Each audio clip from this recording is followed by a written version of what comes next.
Abhira accept करेगी दादी सा का ऑफर। जी हाँ दोस्तों, बन जाएगी पौधार फर्म में एडवोकेट।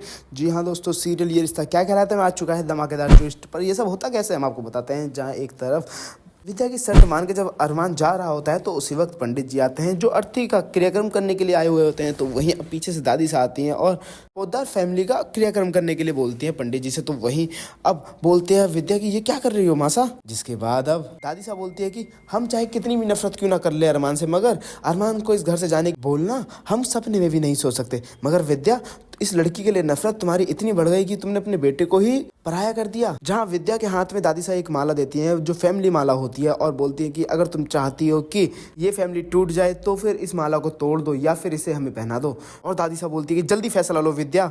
जहाँ पर अब विद्या दादी सा के हाथ में रख देती है वो माला और कहती है कि मैंने तो हमेशा यही ध्यान रखा है कि फैमिली कभी ना टूटे, मगर कभी फैमिली भी ध्यान रखती कि विद्या का दिल कभी ना टूटे। जहाँ पर विद्या बोलती है कि मैंने कहा था कि अगर अरमान यहाँ से चला जाएगा तो फिर उसके बाद में उसे हमेशा के लिए अपना बेटा मानूंगी, मगर मेरी शर्त तो पूरी नहीं हुई तो मैं उसे कभी अपना बेटा नहीं मानूंगी। अब वो यहाँ रहेगा जरूर मगर मेरा बेटा बन के नहीं।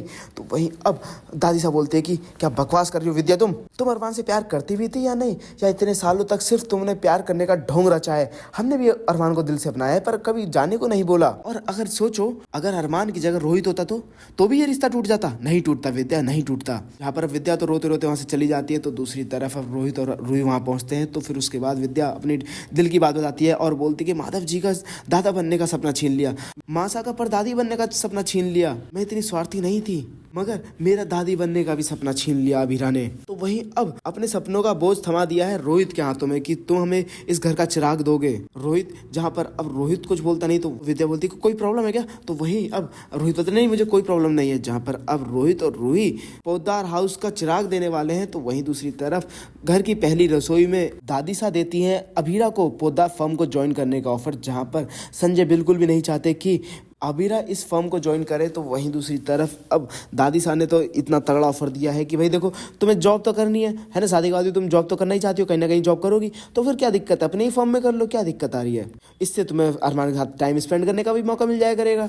तो वहीं अब अभिरा कंफ्यूज हो गई कि भाई वो ऑफर को एक्सेप्ट करे या ना करे, क्योंकि एक्सेप्ट करती है तो फिर मासा गुस्सा होंगी और अगर ऑफर एक्सेप्ट नहीं किया तो दादी सा। अब अभिरा करे तो करे क्या। जहाँ अब अरमान की बात मानकर दादी सा का ऑफर एक्सेप्ट कर लेगी अभिरा। जहाँ पर पोद्दार फर्म में एक नेम प्लेट और जुड़ने वाली है अभिरा पोद्दार की, जहां पर दादी साहब उसका स्वागत करेंगी पोद्दार फर्म में। पहले दोस्तों आप लोग कितने एक्साइटेड आने वाले एपिसोड के लिए हमें कमेंट करके जरूर बताएं और साथ ही से लेटेस्ट अपडेट जानने के लिए हमारे चैनल को सब्सक्राइब करना ना भूलें।